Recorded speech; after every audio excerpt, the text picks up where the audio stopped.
Sa magandang bayan sa Portugal, may mansyon na dating tirahan ng pamilyang Loureiro na malapit sa isa't isa. Namuhay ng simple pero komportable ang pamilya. Si Maria, mapagmahal na ina, ay inialay ang sarili sa pag-aaruga sa mga anak, habang ang kanyang asawa ay namamahala ng negosyong pagmamaneho na minana pa sa mga naunang henerasyon.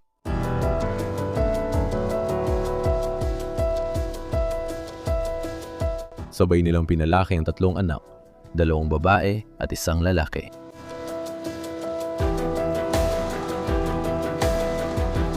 Habang lumilipas ang panahon, pinahalagahan ng pamilyang Lorjo ang kanilang buhay sa loob ng mga pader ng kanilang mansyon. Si Maria ay nabuhay ng 10 taon matapos mamatay ang asawa, inalagaan ang bahay at pinanatili ang diwa ng pamilya. Sa kasamaang palad, pumanaw din siya noong 2006 na iwan ang bahay bilang tahimik na patunay ng pamana ng mga Loureiro.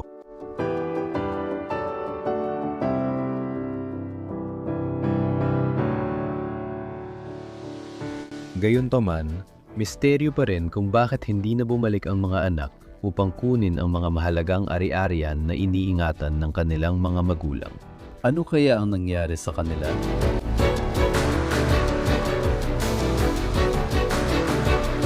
Ngayon, halos 2 dekada na ang lumipas, patuloy pa ring hinahangaan ng mga dumadaan ang karangyaan at ganda ng mansyon.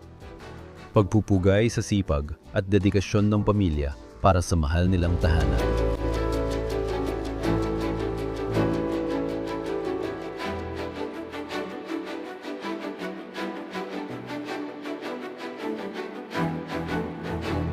Samahan ninyo kami habang binabalikan natin ang nakakabighaning kwento ng kanilang nakalimutang buhay.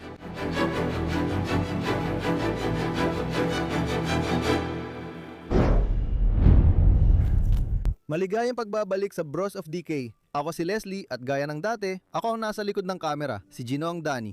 Hello sa lahat! Nagfi-film kami ngayon ng isa pang kamangha-manghang lugar dito sa Portugal.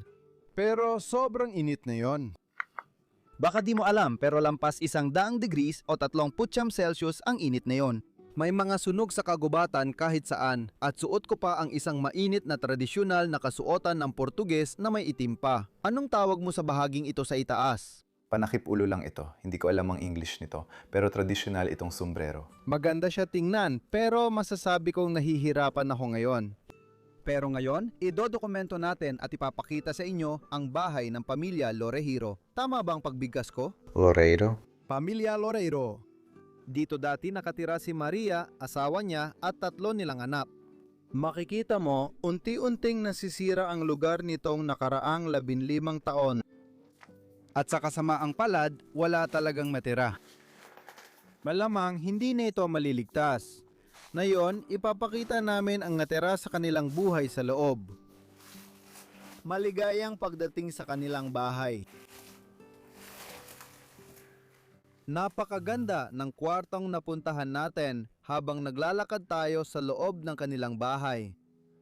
Una kong tatanungin kay Danny kung pwede ko itong tanggalin.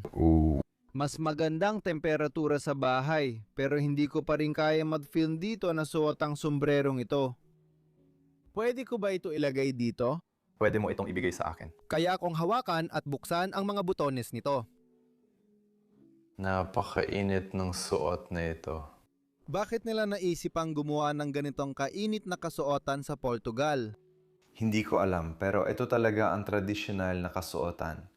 At ang kasuotang ito ay isinusuot lang tuwing linggo. Ngayong linggo, tama ang suot mo. Ito ba ay para sa simbahan at iba pa? Para lang sa buong araw. Para sa buong araw. Nung linggo, literal na sinusuot ng mga tao yon. At ito ay isang sinturon. Parang sinturon, di ko alam ang Ingles na salita. Yung scarf na iniikot sa katawan. Para magmukhang sinturon. Binigyan ako ni Danny nito. Sa lolo mo rin ito, di ba? O ang lolo ko, tatay ko, lahat sila suot ito. Totoong kasuotan ito, hindi costume. Hindi ito costume. Totoong kasuotan ito. Oo, habang suot ko ito, simulan na natin ang dokumentaryo tungkol sa bahay nila. Ang unang bagay, ang pinakakapansin-pansin talaga kapag pumasok ka sa kwarto ay ang kisame at ang chandelier na nakasabit sa gitna. Tuwing makakita ako ng ganitong kisame, Dani, naalala ko agad ang Portugal. Tradisyonal ang hugis na ito, makikita sa palasyo at maging sa mga karaniwang bahay tulad nito. Hindi ko tatawagin itong eksaktong normal na bahay. Medyo mas malaki itong bahay na ito, masasabi ko. Oo, hindi mansyon pero nasa gitna, masasabi ko. Sigurado. Mula pa noong 2006 iniwan na ang lugar na ito. Pumanaw na si Maria. Natutuklap na ang wallpaper. May senyales na ng pagkasira ang gusali. Ang astig dito, kahit mga painting at lahat ng bagay ay halos nakakapit pa rin. Baka bumagsak na ang mga yon sa susunod na mga 2 taon. Si Maurice ang nagpinta nito. Napakagandang painting ito ng isang tradisyonal na bayan kung saan man. Ito ang Paris, ang paborito kong lungsod sa buong mundo. Malamang isa ito sa mga lolo o mga ninuno ng pamilya. Makikita mong suot niya ang tradisyonal na kasuotan ng Portuges. Sabi ni Dani, normal lang dito na walang kwelyo. Tingnan mo rin paano niya suot ito, pati takip sa ulo. Ang ganda ng bigote niya. At ito marahil ang ama ng, hindi ko kasi alam ang pangalan ng asawa, sana malaman ko rin. Malamang ito ang ama niya. At siya ang nagtatag ng tindahan ng mga palamuti sa bahay, yung tradisyonal na Portuges na tindahan ng palamuti sa bahay na meron sila sa bayang ito. At pinatakbo talaga nila yon ng ilang henerasyon. Wow! Maliliit na light fixtures, mga crystal light fixtures. Gusto ko ang mga plato dito sa ibaba. Tingnan mo itong ganda ng piraso. Mukhang nagkakalas na at hindi ko dapat hawakan. Oo, kasi pakiramdam ko mababagsak at mababasag ko yan pag binuhat ko. Katulad nitong isa dito, sa tingin ko, ito ay takure o kung ano man na ngayon ay nadurog na sa libu-libong piraso. Grabe! Maganda talaga ang platitong ito noon. Kita mo, nandoon pa ang selyo. Stone China. Wow, ang ganda nito. May isa pa tayong kilalang painting ng lalaking ito na may bigote dito. Gusto ko rin ang suot niya. Wow, kasuotang Portuges din ba ito? Masasabi mo? Oo, mas klasikong kasuotan ito, oo. Mas parang pang opisinang kasuotan siguro? Oo. Ano ang suot mo ngayon? Tradisyonal ito. Sige! Na gamit ng karaniwang tao. Ito ay mas. Pang araw-araw na kasuotan. Oo, mas professional ito. Pero isa na namang magandang painting ito. Sa tingin ko, ito ay talagang mano-manong ipininta. Tama ba? Oo. Oo, tama. Ay, grabe. Sayang at wala na ang canvas pero nandito pa rin ang painting. At totoong mga halaman ito mga kaibigan. Wow, matagal na silang nakatayo dito. Grabe. Wallpaper na naman, nagbabalat na. May maganda tayong fireplace dito sa harap. Sa tingin ko, bihira lang mag-apoy dito. Palamuti lang talaga ito. Kita nyo naman, walang bakas ng itim na usok na kumalat sa mga pader. Ang ganda ng molding dito. At Kaya pala hindi talaga ito fireplace. Wala nga itong chimney. hindi. Medyo nakakainip ito. Ay naku. Ang astig talaga nito. Nakita ko na pareho yan. Ang ganda. Si Maria at ang kanyang asawa at mga anak ay napaka-tradisyonal at reliyosong mga tao rin. Napaka-tradisyonal ng kanilang tahanan. Pumupunta sila sa simbahan tuwing weekend, tuwing linggo, syempre. At makikita rin natin ang maraming relihiyosong kalatandaan sa loob ng bahay. Ang hapagkainan na dating pinagsasaluhan ng pamilya. May naiwan pang bote ng alak dito. Anish. Oh, merong kakaiba. Hindi ko alam kung paano ipapaliwanag yun. Pasensya na. Nandito pa rin ang mga baso para sa inumin. At itong mga kasangkapan sa loob ng bahay na ito na malamang ay matagal ng kasama ng bahay. Mula sa kanilang mga lolo, sa kanilang mga ama hanggang sa kanila mismo. Mukhang lumana ang pirasong ito. Tama ba ako dyan, Dani? Oo, tama ka talaga. Larawan. Ito siguro ang asawa. Siguro ito ang asawa. Tingnan mo siya dito. Baka nasa likod bahay. Dito, pormal lang ang suot niya, hindi tradisyonal. Wow! Oh, anong meron ka ngayon? Galing pa yan nung ikalabinsyam o ikadalawampung siglo kaya medyo luma na. Oh! May mga relihiyosong piraso rin dito sa likod. Makikita mo pa nga ang 2 bill dito sa ibaba. Kailangan nilang magbayad ng 100 at 42 euros at 50 sentimo. Para kay Doktora Ana, siguro may sakit si Maria sa huling bahagi ng buhay niya. Oo, ito ay isang bill para sa labyrinth. Oh, Di Ana, Duena, hindi kay Mister ito. sige, hindi pala doktor. Hindi. Doktor? Kailangan doktor. Sige. Doktor? Bahagyang sira. Kailangan kong amuyin ito. Anis, yan ang pinakaayo kong inumin. Oo, di ko alam bakit mo yan ginagawa. Sobrang pangit nito. Agad-agad ko pinagsisisihan. Oo. Pero yan talaga ang inumin na hindi ko kailanman hiningi. Sobrang ayaw ko talaga yung lasa at amoy ng anis. At pagkatapos, meron tayong ganitong bahagi ng kwarto. Sa tingin ko, para maliit itong pwesto. Pwede kang uminom ng kape o kung anuman, o kaya magpahinga lang sandali. Muli, may larawang relihiyoso sa dingding. Madalas mo itong makita ng paulit-ulit. Madalas ko itong makita sa mga simbahan sa Europa, lalo na sa Portugal. Wow! At pagkatapos, meron tayong built-in na cabinet dito na balot ng pulang pilus ang buong loob. Dito dati inilalagay ng pamilya ang pinakamagagandang tsina, tasa at plato para sa espesyal na okasyon o ipakita lang ang mga ito. Naipasa-pasa iyan sa pamilya sa loob ng napakaraming taon. Wow! Pakiusap, bigyan mo muli ang mga tao ng kabuuang tanaw sa napakagandang silid na ito. Talagang hinahangaan ko ito. Karaniwan. Portuguese. Ito na siguro ang pinaka-Portuguese na kwarto dito sa bahay. Tiya na tiya. Wow, sige. Gusto ko rin ang mga carpet na inilagay nila sa buong bahay. Siguradong galing yon sa kumpanya nila sa dekorasyon ng bahay. At ito ay mga typical na Portuguese na carpet na inilalatag sa mga pasilyo ng lugar na ito. At meron pa tayong isa pang kwarto. Tingnan mo ito. May kwarto na rito. Kailangan kong mag-ingat dahil ramdam kong gumagalaw ang sahig sa ilalim ng paa ko. Meron na. Mag-ingat ka ng mabuti pagpasok sa kwartong ito. Ay, grabe! Wow, tingnan mo yung kama na yan. Ang headboard ng kama ay talagang kamangha-mangha.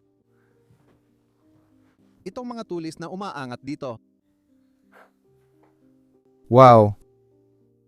Relihiyosong paglalarawan, siyempre. May teddy bear din na nakasabit dun. At tiyak na ito ang silid tulugan ng bata noon. Malamang, hindi pa rin maganda ang gawa. Wow! Uy, tingnan mo to! May ilang larawan ng isang babae na nakasabit dito sa pader. At malamang, anak nilang babae yon. Wow! May isa silang anak na babae at 2 lalaki. May larawan ng mga sigarilyo dito. Ito ay mga pantalon. Wow! Pantalon. Noong araw, mga tao, Nusa. Nusa. Lorero. Malamang pangalan iyon ng anak na babae. At ito ay diploma, ang torero. Ano ba talaga ang ibig sabihin nito? Sa tingin ko, diploma lang ito para sa... alam mo yung mga laban ng toro? Oh! Mga laban ng toro sa Espanya at Portugal. Yung mga kontrobersyal na laban ng toro, oo. Para doon yun. Di ko alam bakit ang diploma. Sumasali doon. Oh, sabi niya lang. Sikat pare. Ibig sabihin lang noon ay nandoon siya sa plaza. Pumunta siya para manood ng laban ng toro at nakakuha ka ng sertipiko doon. Sige. Hindi ko alam. Kakaiba. Ang pader doon. May ilan pang bagay. Napakagandang pagpipinta. Mga damuhan. Alam mo yung lollipop? Suka Shoops. Suka Shoops. Wow. Malaking orasan. May nakatayang telebisyon din dito sa kwarto. Solaro. Oh, Daniel, tingnan mo itong upuang kapares ng bed frame. Wow. Bagay ang upholstery ng upuan, kaya malamang set ang lahat ng gamit sa kwartong ito. Sige, kailangan nating lumabas at mag-ingat dito. Bumibigay na ang sahig sa ibabaw ng metal na takip. Oh, ramdam ko na ang lahat ng paglangit-nengit at pagbitak. Pero itong isa ay punong-puno pa rin ng lahat ng damit ng babae. Wow. Kinakain sila, gaya ng nakikita mo, ng mga hayop na nakatira dito sa lugar na ito. Huwag mag-alala, ibabalik ko ito mamaya. Sa dulo ng video, lagi naming ginagawa yon. Pagkatapos, may drawer tayo dito. May ilang magagandang larawan diyan. Isang kasal. Oh, tingnan mo yan. At baka yun ang anak ng pamilyang nakatira rito. Walang nakasulat sa likod sa kasamaang palad. Kailangan ko nang ituro ang isang bagay. Nakikita mo ba ang lalaking ito dito? Oo, naging presidente ito ng Portugal. At sa tingin ko, mga taong 2006 o 2007 ito. Hindi ko alam. Hindi ako sigurado. Iyon na talaga ang pinakahuling panahon ng bahay na ito at huling beses na may tumira rito. Oo, kaya malamang. Baka ito na ang huling kwarto na ginamit. Oo, siguro nga. Siya rin ba ang presidente ng Portugal? Hindi. Oh, kita mo? Doktor? Doktor. Sousa Martinez. Oh! Isa siyang napakahalagang doktor noong mga unang taon ng 1900. Marami siyang natulungan ng mga tao na may tuberculosis. Oh, grabe. Talagang ipinakita nila ang respeto para sa mga taong tumulong sa kanilang bansa. Oo. Tingnan mo, dalawa pang magagandang larawan. At heto na naman, relihiyosong artifact ulit. Kita mo, pinoprotektahan talaga sila ng Diyos. Wow. Isang boteng wine na kalahati na lang ang laman. Hindi ko na yata matatawag na wine yan. Siguro may halong tubig na rin yan. Tingnan mo to. Wow. At heto na naman, isa na namang napakagandang upuan. Sige, punta na tayo sa susunod na kwarto. Talagang gusto ko ang pangkalahatang hugis ng bahay na ito at kung paano ito dinisenyo. Oh. Ay, grabe. Diretso agad tayo sa basement. Mag-ingat ka. Oh, magandang ideya yan. Sige. Oo, ito ang banyo ng bahay. Grabe, tingnan mo yan. Nandun pa lahat ng tuwalya at gamit. Palagi akong nagugulat kapag may natitirang rolyo ng toilet paper. As in, literal talaga. Wow. Mga carpet. At pagkatapos, dahan-dahang pumapasok ang mga baging sa loob ng bahay. Sinasakop na naman nito ang bahay. Wow. Mayroon silang isang bathtub dito para sa lahat ng miyembro ng pamilya. Mga tuwalya at lahat, Dani. Sobrang nakakabaliw talaga yon. At pati lahat ng mga gamit pampaligo ay nandyan pa rin sa kabinet doon.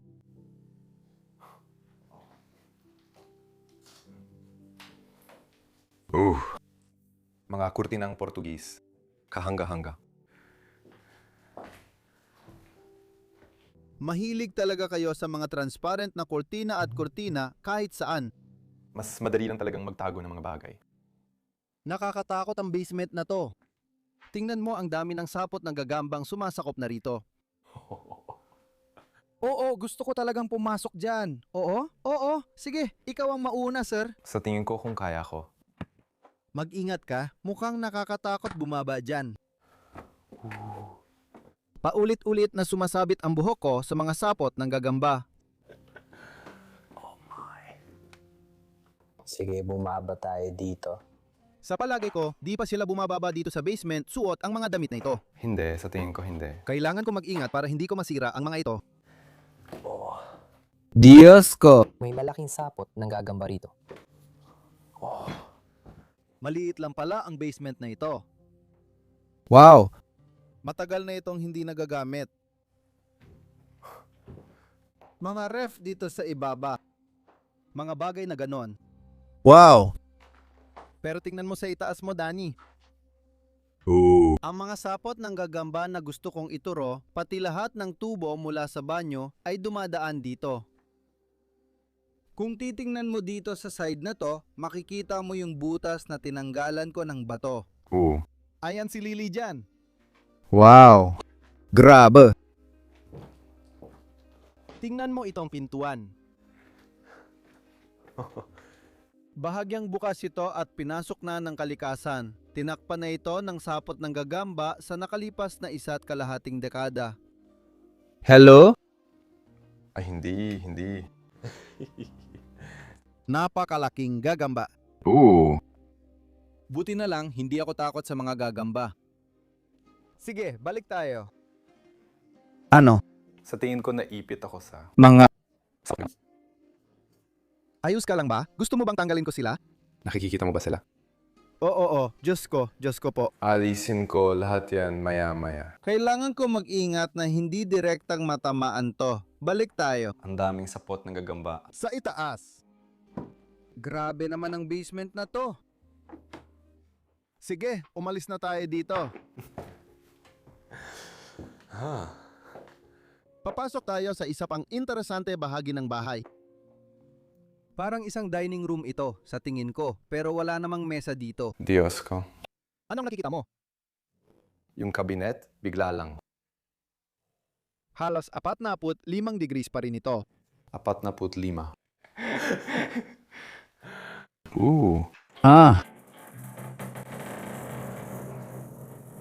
Kailangan mong mag-ingat na hindi ito mahulog.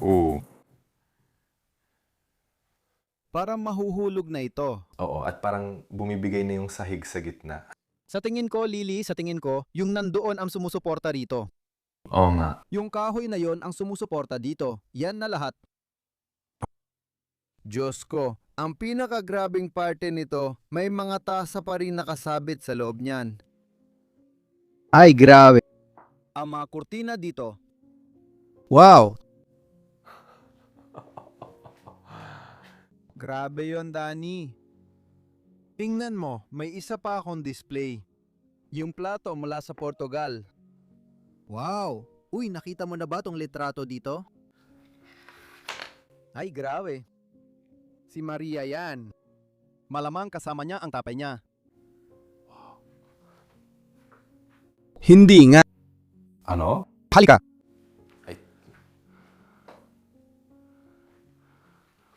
Anong nakikita mo? Hindi. Sa tingin mo ba nandito ito? Eksakto! Oh, pwede ba? Iyan ang larawan. Iyan talagang larawan. Nakikita mo yung mga bulaklak doon? Kumpleto ang pintuan.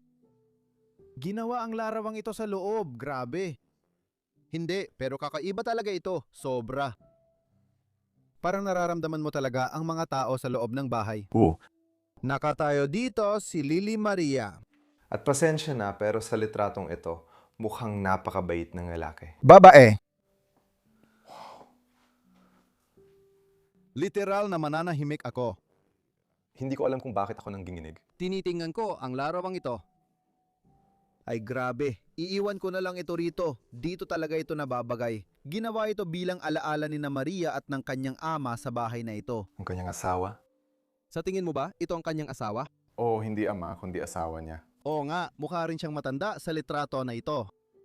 Oo, asawa niya talaga yan. Akala ko tatay niya. Kaya nga sinasabi ko, parang matanda ng asawa. Noon pa ito.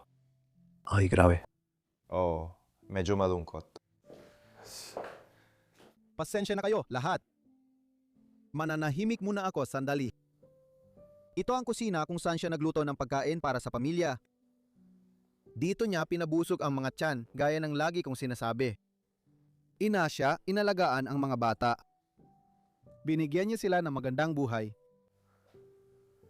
Parang ganun din sa pamilyang Portuges. Oo, palagi.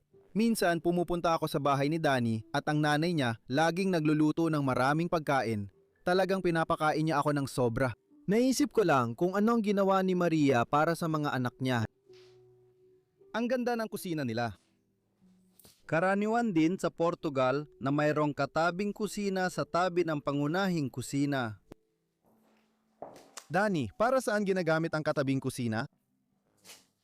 Halimbawa, kung gusto mong maghanda ng isda o magprito ng kahit ano para hindi kumalat ang amoy sa normal na kusina, dito ka pupunta at dito mo ipiprito. Tama!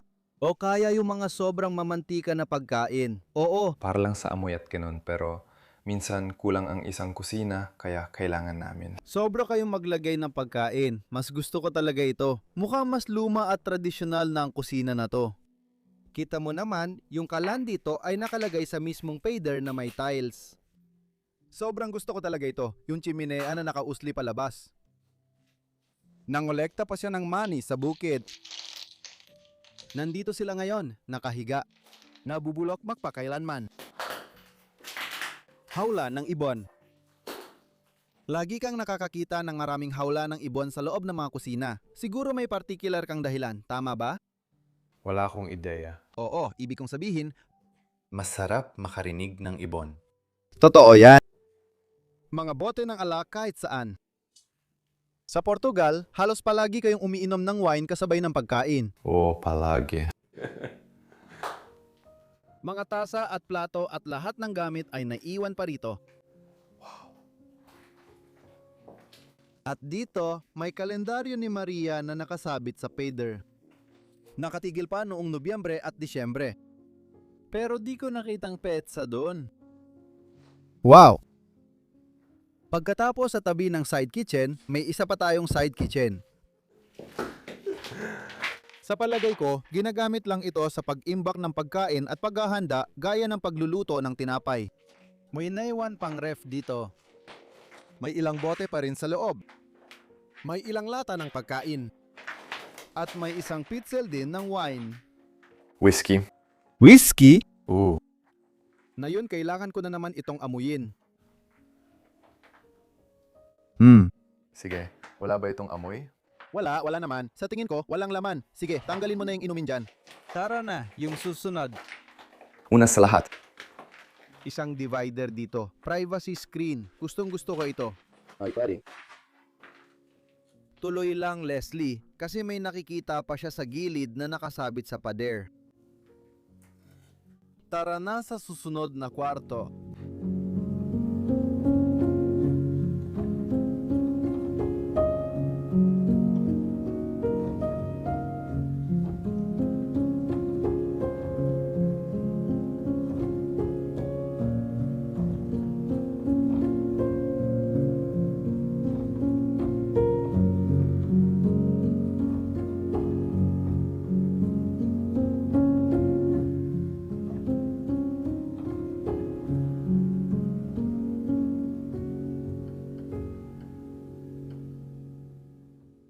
Ngayon naman, narito tayo sa kabilang bahagi ng bahay, sa mga kwarto na talagang kamangha-mangha.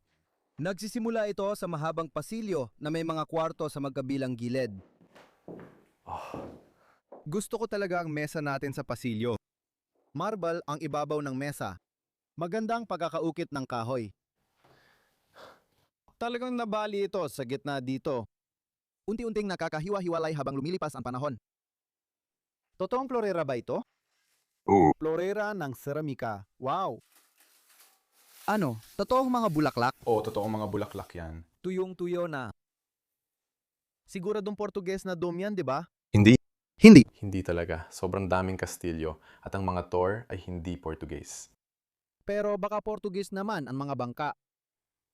Hindi ko alam. Hindi yan watawat ng Portugal. Ay, pasensya na. Akala ko lang kasi. Oo, Silangga. dahil isa kayong bansang napapaligiran ng dagat. Oo, mukha silang mga sasakyan dagat. Gusto ko talaga lahat ito, lalo na ang pagguhit. Sige. May maliit na laundry room dito. Wala naman masyadong kakaiba. Makikita mo pa rin ang plansa niya at lahat ng gamit ay nandun pa rin. Doon nilalaban ni Maria ang lahat. At dito naman sa side na ito, pumasok ka sa loob. Ito ang unang kwarto natin, ang pangalawang kwarto pala ng bahay. Pero ito ay talagang kakaiba. Una sa lahat, tingnan mo ang kisame. Medyo kahawig nito ang dining room, ang living space ng bahay, pero mas maliit ito at may magandang chandelier. Isang magandang copper crystal chandelier ang nakasabit sa gitna ng kwarto. Talagang isa rin ito sa mga kwarto ng mga bata gaya na nakikita mo. Ayos pa rin ang kama sa kwarto na ito. Nasa dulo pa rin ang mga unan. At palagi ko ring gusto ang switch ng ilaw. Karaniwan ito dito at makikita rin sa Pransya at Italia, pero sa Portugal ito pinakakaraniwan. Wow.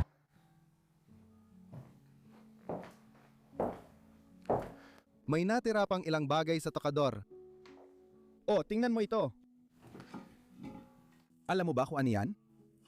So tingin ko plants yan. Mukhang kakaiba to. Dito ilalagay ang uling at sa ilalim mo paplansahin habang basa pa. Tama? Sira na talaga ito, gaya na nakita mo. Oh, may litrato rin na isang babae.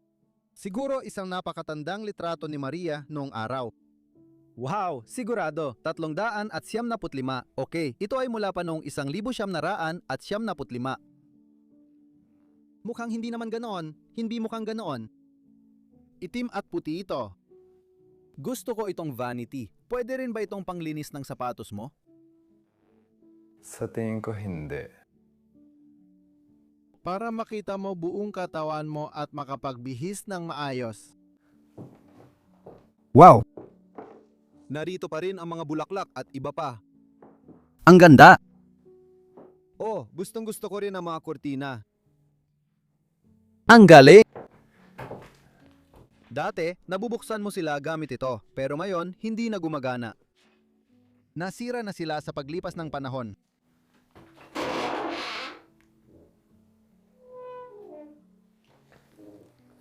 May nakasabit pang damit dito sa loob. Wow! Laging may mga tunog. Mabilis at maingay ito. Ganyan talaga tunog ng abandonadong gusali. May mga kiskis at tunog ng pagdulas. Wow! May mga sapot ng gagamba dito. Magandang lampara na dilangis na kalaunan ay naging dekuryente. Wow! Tapos dito naman, meron tayong isa pang kwarto. Pumasok ka sa loob. Oh, parang kamas sa ospital ang meron tayo dito. Siguro para sa asawa niya noong siya ay lubhang. May sakit at wala na siyang magawa. Siguro dito siya natulog. Ito o sigurado. Itinataas nila ito tuwing umaga para makaupo ng tuwid. Medyo malungkot ito. Oo, nakakalungkot makita. Nakakalungkot na danasin ito ng tao sa huling bahagi ng buhay. Matapos ang lahat, kailangan pa rin nilang pagdaanan ang mahirap na yugto minsan.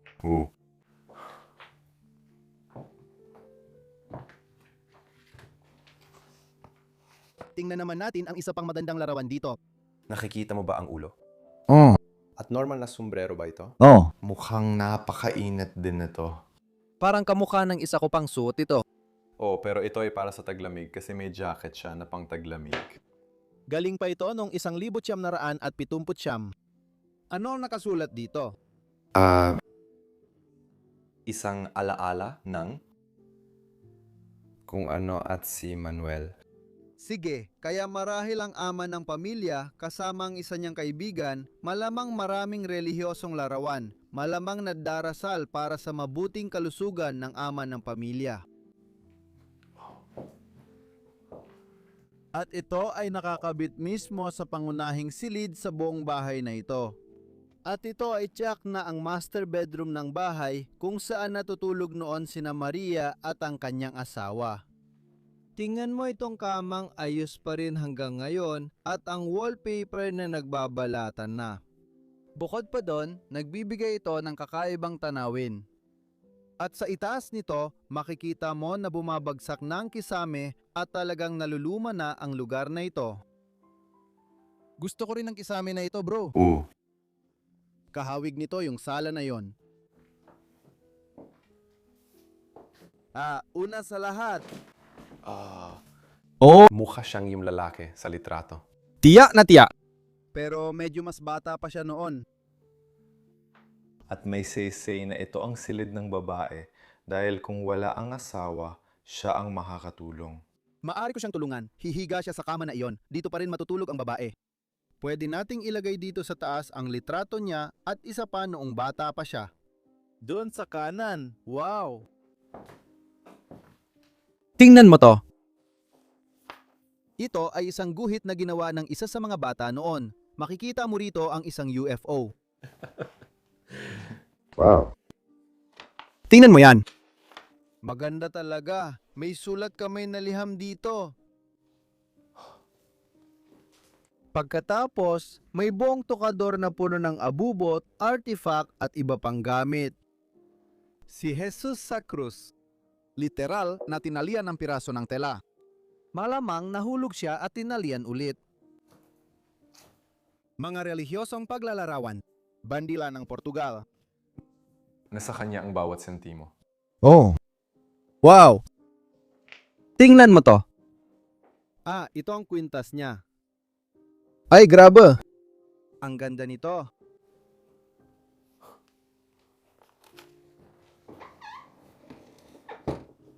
Tingnan mo yan. Ay, grabe. Ako'y nagulat. Totoong baril ba yan? Ilagay mo at ibaba yan. Sa tingin ko, hindi totoong baril kasi wala tayo nun. Gawa sa Korea, Captain. Okay, hindi. Lighter lang yan. Okay, itutok ko pa rin ito sa sahig. Hindi, siguradong hindi yan totoo. Wala tayong mga baril sa Europa. Meron naman, pero hindi kasing dami na parang souvenir lang sa bahay. No.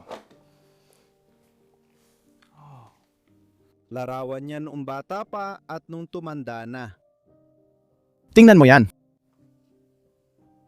Isang magandang babae yan. Oo.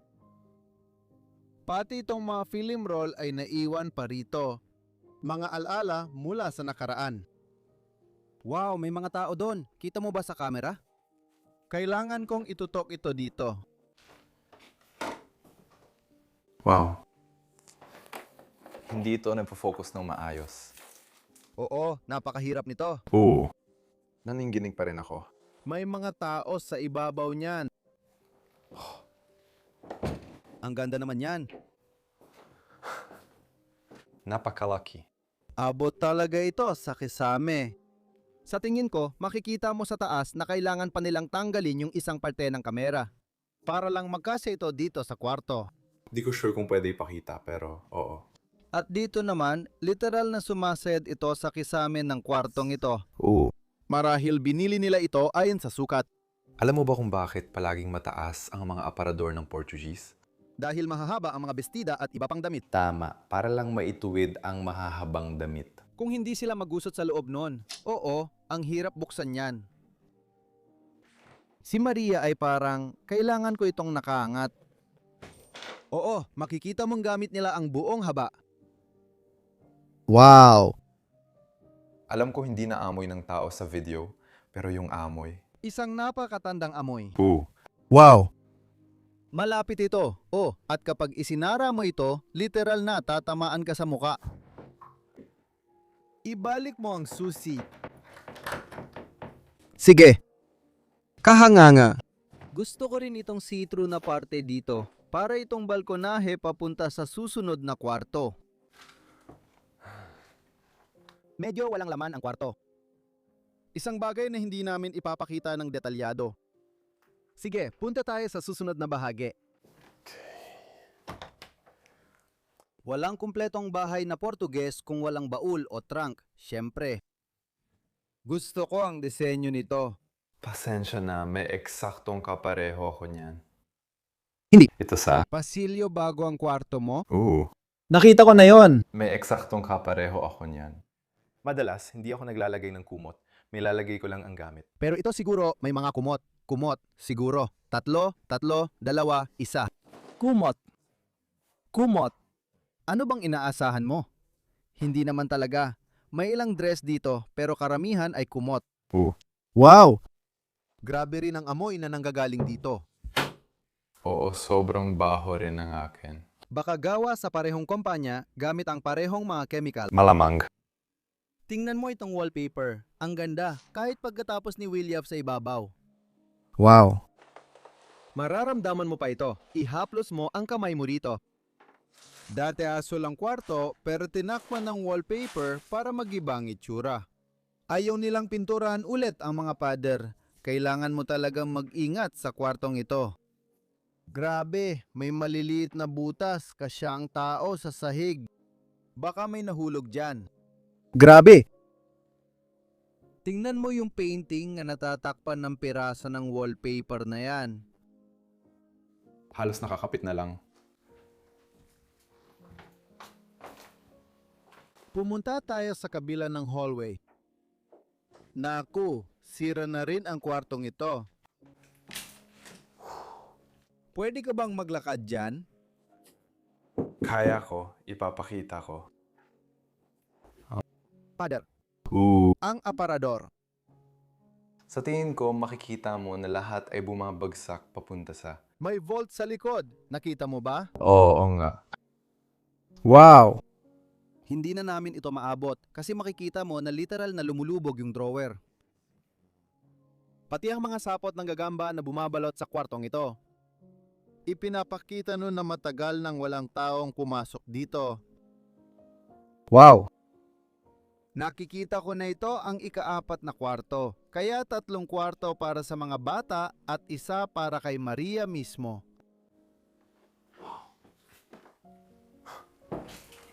Ang ganda talaga dito, Danny. Gustong-gusto ko. May ilan pang mga painting na nakasabit sa dingding at ito ay kapareho ng isa pa. Sa tingin ko pareho lang, oh. At may isa pang baul dito sa ibaba. May mga drawer ito. Hindi, peke ito. Oh! Ay, grabe. Pasensya na, pero may ganitong kisame sa bahay ng lola ko. Wala nang mas hihigit pa rito sa pagka-Portuguese. Mga tagapagpatupad, siguro masasabi ko. Oh, teka. Sandali lang. Pwede ko bang ipakita ito saglit? Oo, syempre. Kasi nakita ko na may pinto sa kabila. Isa pa itong kwarto. Wow, ito ang ika-5 kwarto. Siguro para sa bisita. Maliit lang talaga. Siguro nung bata pa ang mga anak. Oo, eksakto. Parang Plaza de Toros. Muli, mga bullfight. Pampaskong palamuti sa kwartong ito. Tingnan mo ang mga baging. Grabe, kakaibang pintong ito. Pumapasok na talaga siya rito. Heto pa, tingnan mo ang kwarto mula sa side na ito. Mag-ingat ka. Ligtas ako dito mga tol. Nasa ibabaw ako ng bato. Pero makikita nyo. Kita mo pa ang loob ng vault dito. Walang laman yan sa loob. Sa kasamaang palad, Diyos ko. Hindi ko alam kung nakikita nyo itong malaking gagamba na kakaiba sa harap ng kamera. Dahan-dahan kang umurong palabas ng kwartong iyon. May isa pa akong gustong ipakita. Tingnan mo ang leather na upuan. Itim ang loob. Tingnan mo kung gaano kaganda ang baul na ito. Ito, wala ako nito. Oh, tall.